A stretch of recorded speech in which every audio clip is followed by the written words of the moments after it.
President Biden laid out a new proposal aimed at reducing crime and violence in the U.S. while in Wilkes-Barre, Pennsylvania today. His trip to the swing state comes roughly 2 months ahead of November's midterm elections. The president's $37 billion Safer America plan seeks to strengthen crime prevention as well as build community policing and relations. It also looks to expand law enforcement and implement gun laws at the federal level. Earlier today, President Biden underscored his plan's focus on strengthening law enforcement. All to Safer America's plan, and both your members of Congress voted for it. It's based on a simple notion. When it comes to public safety in this nation, the answer is not defund the police, it's fund the police. Fund the police. President Biden also discussed how his plan would amplify gun safety. He said he wants to ban assault rifles in the U.S. CBS News Chief White House correspondent Nancy Cordes joins us now. Hi, Nancy. We heard the president speaking very, very forcefully on a number of issues. Give us an overview of what is in President Biden's America Safer plan. Well, he was there to lay out what he views as his agenda to fight crime, Tanya. And he talked about this $39 billion plan that would, in part, provide $13 billion to, he says, help hire and train 100,000 more police officers around the country. It does a few other things as well. But really, the message he appeared to be determined to deliver came at the very end of that speech, where he took on what he called MAGA Republicans directly and argued essentially that they are un-American if they can't unequivocally denounce what happened on January 6th, and if they also don't denounce some of these moves by conservative activists and influencers to name and shame FBI agents who have been either involved in the investigation into January 6th or involved in the investigation of former President Donald Trump. He said, "What side are you on?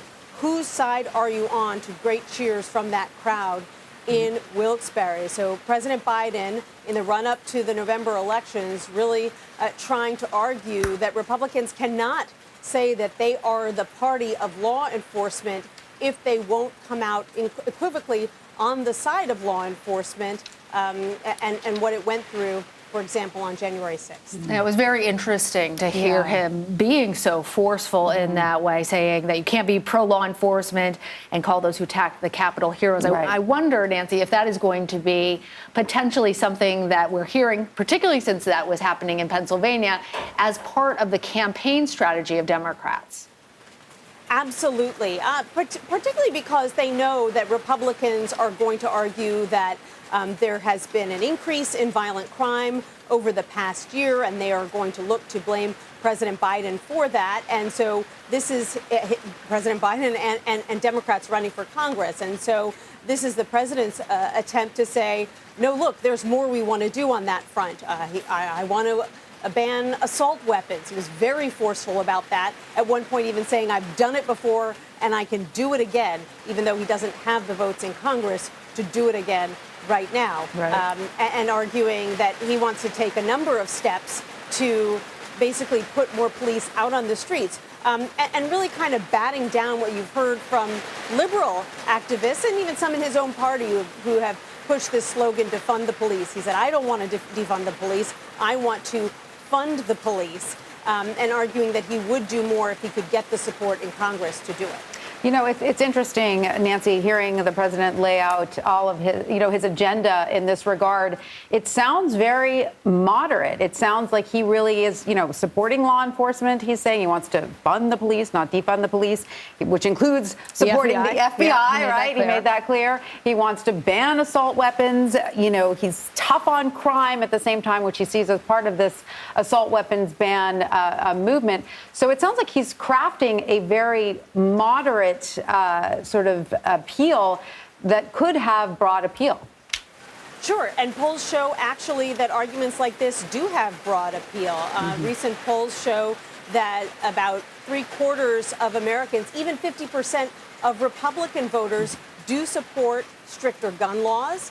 Democrats believe that the public is on their side, but Republicans in Congress don't support those measures, particularly an assault weapons ban. And time and again, when President Biden has tried to take this step, you've heard from conservatives in Congress who say he's coming to take away your guns. He wants to limit your Second Amendment rights.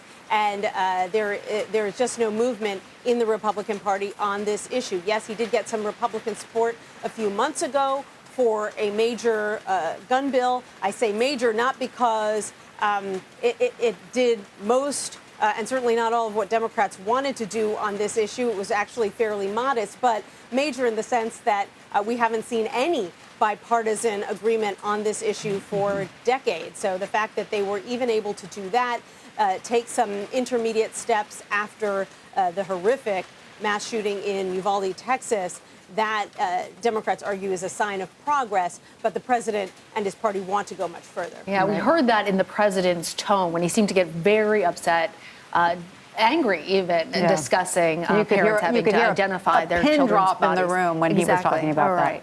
Nancy, thank you so much. You're welcome.